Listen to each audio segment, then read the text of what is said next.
Welcome friends, MPC note या online education प्लॅटफॉर्मवर तुमचं सर्वांचं स्वागत आहे. मित्रांनो, आजच्या व्हिडिओचं टॉपिक आहे सामान्य विज्ञान प्रश्नसंच. बघा, या सामान्य विज्ञान या प्रश्नसंचमध्ये आपण महत्त्वाचे टॉपिकाचे डिस्कशन केले आहेत आणि या जवळजवळ 2-4 धडे काय केले त्याच्यामध्ये सामान्य विज्ञानचे कव्हर केले. त्याच्यामुळे हे व्हिडिओचा टॉपिक आहे, तुम्ही मिस करू नका. व्हिडिओ सुरू करण्याआधी तुम्हाला सर्वांनी विनंती की आपल्या चॅनलला म्हणजे MPC नोट चॅनलला जर तुम्ही सबस्क्राईब केलं नसेल, सबस्क्राईब करा व शेजारी असणाऱ्या बेल आयकॉनला सुद्धा प्रेस करून ठेवा, जेणेकरून तुम्हाला त्याची नोटिफिकेशन लगेच मिळेल. तर चला आपल्या व्हिडिओला सुरू करूया. बघा, पहिला प्रश्न बघा स्क्रीनवर दिसत पहिला प्रश्न, वातावरणातील कार्बन डायऑक्साईडचे म्हणजे CO2चे एकूण वायूच्या तुलनेत किती प्रमाण आहे? पुन्हा एकदा प्रश्न आहे का, वातावरणात कार्बन डायऑक्साईडचे एकूण वायूच्या तुलनेत किती प्रमाण आहे?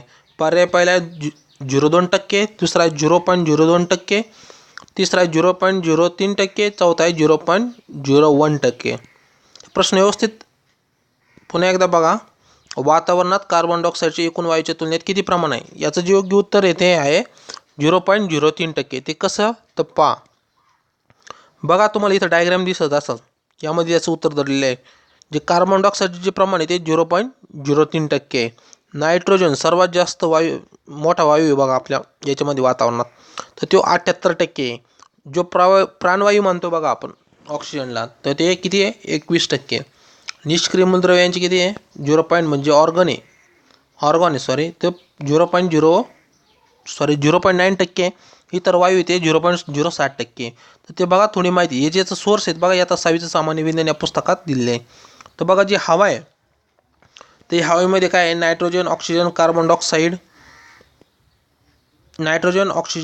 डायऑक्साईड आणि 6 निष्क्रिय वायू, नायट्रोजन डायऑक्साईड, सल्फर डायऑक्साईड, पाण्याची वाफ व धुलीकण यांचा काय असतं?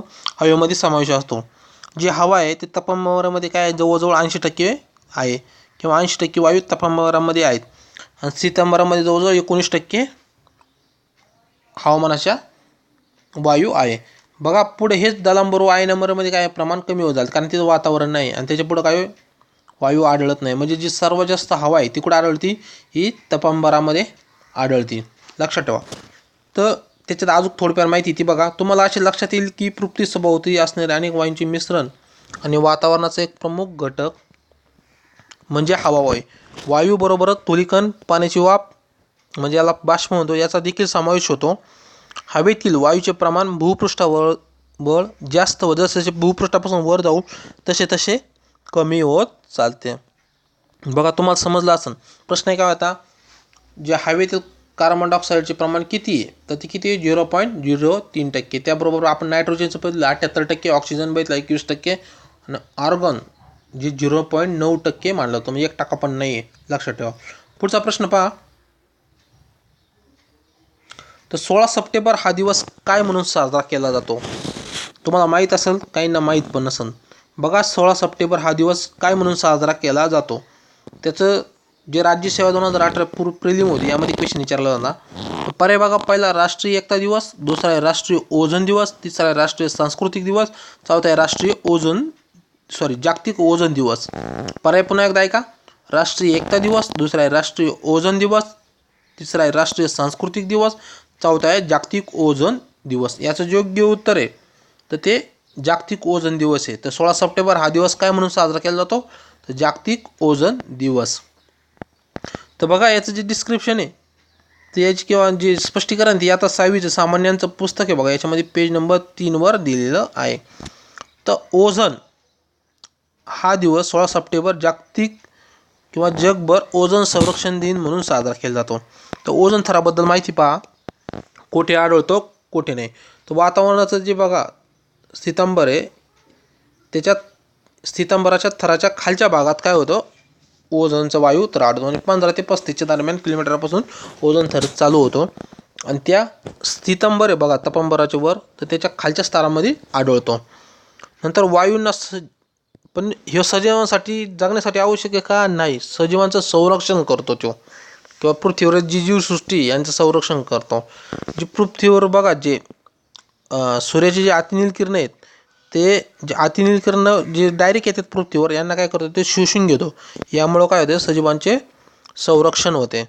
जे बघा ओझोन थर आहे, याला जे काय म्हणतो ना आपण, जे बॉक्स पडलेत आता ते कशामुळे पडलेत, ते वातावरणीय यंत्र आहेत बघा, रेफ्रिजरेटर म्हणजे फ्रीज, यामधून काय होतं थंड हवा करण्यासाठी जे फ्लोरोकार्बन वापरला जातो, तर हा काय होतं ओझोन लेअरला भेगा पडतो. क्लोरो Cl जिथं असतं तिथं ते बॉक्स पाडणार तुम्हाला. कारण ज्यांना केमिस्ट्री चांगलं माहिती बघा, क्लोरीन हा या अतिशय घाण सजीवासाठी हे आणि भले म्हणजे Cl आहे बघा, जे ॲसिड निर्माण केलं जातं ते त्याच्यात क्लोरीन कंटेन असल्यामुळे जास्त पॉवरफुल बनलेलं आहे. ते तुम्ही लक्षात ठेवा. फ्लोरोफ्लोरोकार्बनमुळे काय होतं व कार्बन टेट्राक्लोराइड CCl3 सॉरी, हे काय होतात हवेत मिसळल्यामुळे ते काय होतं वर जातात हलके होऊन आणि ते ओझोन थराला भेगा पाडतात आणि हा वायू जवळजवळ बरेच वर्ष राहतात. म्हणजे कोणता, फ्लोरोफ्लोरोकार्बन व कार्बन टेट्राक्लोराइड. तर पुढचा क्वेश्चन बघा. तिसरा क्वेश्चन आहे, एक मिनटं. तर बर्फाला उष्णता मिळाली की तो वितळू लागतो, म्हणजे त्याचे पुन्हा काय होते द्रवात रूपांतर होते. या प्रोसेसला काय म्हणतात? पुन्हा एकदा प्रश्न आहे का, बर्फाला उष्णता मिळाली की तो वितळू लागतो, म्हणजे त्याचे पुन्हा द्रवात रूपांतर होते, या प्रोसेसला काय म्हणतात? पर्याय बघा. पहिलं आहे गोठणबिंदू, दुसरा आहे संगणन, तिसरा आहे विलयन, चौथा आहे उत्कलन. तो मराठी सांगतो. गोठण म्हणजे मेल्टिंग पॉईंट, संगणन म्हणजे कंडेन्सेशन, विलयन तो मराठी शब्द आहे. विलयन म्हणजे द्रवाचं याच्यामध्ये होणे, किंवा त्याला म्हणतो बघा liquid to solid to liquid, या प्रोसेसला विलयन म्हणतात. आणि उत्कलन बॉइलिंग पॉईंट, याचं जे योग्य उत्तर आहे बघा मित्रांनो, त्याचं काय विलयन आणि गोठण बिंदूमध्ये कन्फ्युजन नका, याचं जे उत्तर आहे ते विलयन आहे. तर ते कसं आहे मी तुम्हाला सांगतो. तर बघा गोठण म्हणजे काय, आधी त्याच्या आधी विलयन बघा इथं दिलं आहे बघा, तुम्हाला वाचता येत असलं तर बघा. बर्फाला उष्णता मिळाली की तो वितळू लागतो, त्याचे पुन्हा द्रवात रूपांतर होते, याला विलयन म्हणतात. पण जे बर्फ आहे ते 0 डिग्रीला वितळतं, म्हणून याला काय म्हणतात गोठण म्हणतात. 1 डिग्री सेल्सिअस या प्रोसेसला काय म्हणतात विलयन म्हणतात. पण जे एखाद्या गोष्टीबद्दल म्हणजे पाणी हे समजा जे इतर लिक्विड आहेत बघा, हे जे लिक्विड आहेत यांना एक ठराविक वेगवेगळा काय असतो मेल्टिंग पॉईंट असतो, याला काय म्हणतो आपण मेल्टिंग पॉईंट. याला मराठीत काय म्हणतात गोठण बिंदू. कंडेन्सेशन म्हणजे आपली गॅसपासून पाणी तयार होणे, किंवा जे बाष्प असतं याच्यापासून पाणी तयार होणे, याला कंडेन्सेशन म्हणतात. तर बघा तुम्हाला काही इथं प्रोसेस तुम्हाला डायग्रामनी शेजारी दिसत असेल, ह्या प्रोसेस तुम्ही लक्ष फॉलो करू शकता.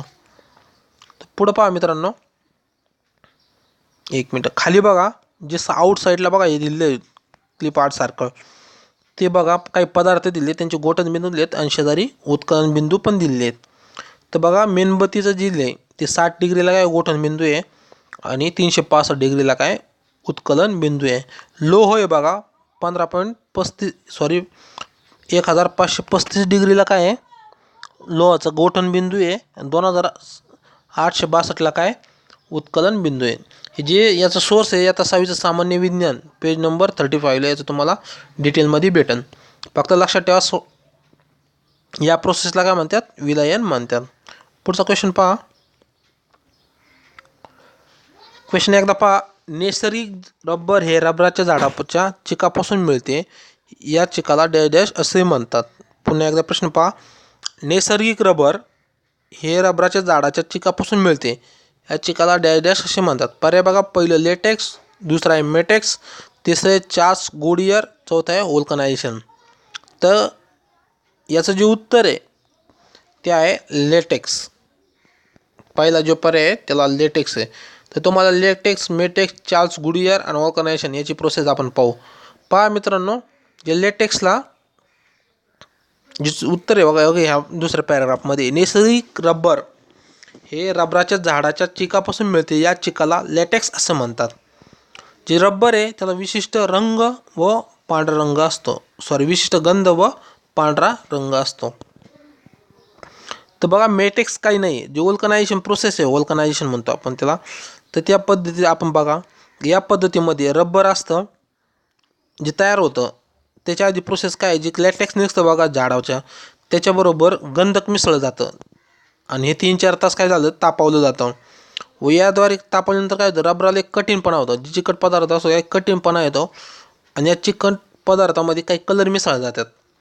तर ते त्यानुसार त्याला कलर डिफरंट येतो. जसं गाडीचे टायर असतात बघा, यांना काळा येतो, रबर पांढरं बघा, खोडरबर म्हणतो आपण, त्याला पांढरा रंग आहे. तर हे वेगवेगळ्या प्रोसेसनुसार वेगळे होते. आता तुम्हाला किती कठीणपणा आणायचं आहे त्याला, ते कशावर डिपेंड राहतं, तुम्ही गंधक किती टाकता, कळलं का, त्याच्यानुसार ते ठरवलं जातं. ते बघा. नंतर तिसरं जो पर्याय होता चार्ल्स गुडियर, तर हा सायंटिस्ट होता असं म्हणा, कारण याच्याकडूनच बाय मिस्टेकली काय झालं, रबर शोध लागला, रबराचा काय झाला शोध लागला. एक दिवशी काय झालं, हा घरी होता वाटतं, आणि लेटेक्समध्ये काय झालं, अचानक गंध म्हणजे जे आपण म्हणतो सल्फर आहे, तर ते सल्फर त्याच्याकडून खाली पडलं आणि ते तव्यावर पडलं. तवा काय असतो, गरम असतो, आणि त्यावेळी काय झालं, त्याला उष्णता मिळाल्यामुळे ते काय झालं, एक कठीण पदार्थ तयार झाला. आणि त्याच्या लक्षात आलं की हे काय झालं, या प्रोसेसने काय होतं की जे लेटेक्स याला कठीणपणा आणला जातो, म्हणून त्याच्याकडून हा शोध लावला गेला. याचा जो सोर्स आहे आता 6वीचं सामान्य विज्ञान आहे, पेज नंबर 45 आहे बघा, तिथे मी चेक करू शकता. पुढं बघा, शेवटचा प्रश्न, कोणती जीवनसत्वे ही पाण्यात विरघळतात. पुन्हा एकदा का, कोणती जीवनसत्वे ही पाण्यात विरघळतात. पर्याय बघा, BCD ओनली, दुसरा आहे BC ओनली, तिसरा आहे ABC ओनली, चौथा आहे ABCK ओनली. तुम्हाला जर चांगलं जीवनसत्व माहीत असेल तर तुम्हाला ते नक्कीच उत्तर निघाल. बघा, राज्यसेवेचं जे बघा एक्झाम येते, त्यांचा सगळ्यात आवडता भाग किंवा याच्यावर 100% क्वेश्चन पडतो म्हणजे पडतोच, हे तुम्हाला माहीत पाहिजे. व्हिटॅमिन्स, जे मिनरल्स म्हणतो आपण, त्याला खनिजे म्हणतो, त्यावर हमखास एक क्वेश्चन विचारला जातो. तर बघा, याचं जे उत्तर आहे ते BC ओनली, म्हणजे व्हिटॅमिन B आणि C ओनली ही काय जीवनसत्वे पाण्यात विरघळतात. ती कसं पहा, तर बघा तुम्हाला स्क्रीनवर दिसत जल विद्राव्य जीवनसत्वे म्हणून, B आणि C ही जीवनसत्वे पाण्यात विरघळतात म्हणून ती काय जल विद्राव्य आहेत. ती लघवी, घाम यातील पाण्याबरोबर शरीराबाहेर टाकली जातात, म्हणून यांना सतत पुरवठा होणे गरजेचे असते. जी B बघा, याचे काही प्रकार आहेत, B1, B2, B3, B6, B9 आणि B12 ही जीवनसत्वेचं काय B याचा क्लासिफिकेशन आहे. नंतर ते बघा, जल अविद्राव्य जीवनसत्वे म्हणजे जी पाण्यात विरघळली जात नाही, ती बघा, ही जीवनसत्वे पाण्यात विरघळली जात नाही. ती स्निग्ध पदार्थ, एक मिनिट, ती स्निग्ध पदार्थात म्हणजे शरीरातील मेदात विरघळतात, त्यांचा शरीरात साठा होतो. ती कोणते आहेत, A, D, E आणि K ही जीवनसत्वे काय आहेत, जल अविद्राव्य जीवनसत्वे आहेत.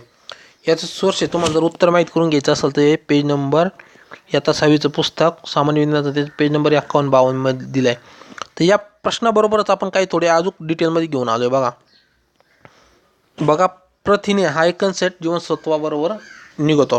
तर प्रथिने बघा काय आहे, आपले जे शरीर आहे त्याच्या वाढीसाठी, शरीराची होणारे झीज भरून काढण्यासाठी व इतर जीवन क्रियांसाठी आवश्यक असलेली प्रथिने, कडधान्ये, दूध व दुग्धजन्य पदार्थ तसेच मांस, अंडी अशा अन्न पदार्थापासून काय होतात, मिळतात. यांना काय म्हणतात, प्रथिने म्हणतात. तुम्हाला स्क्रीनवर डायग्राम दिसत असेल, ही काय आहेत, प्रथिने आहेत.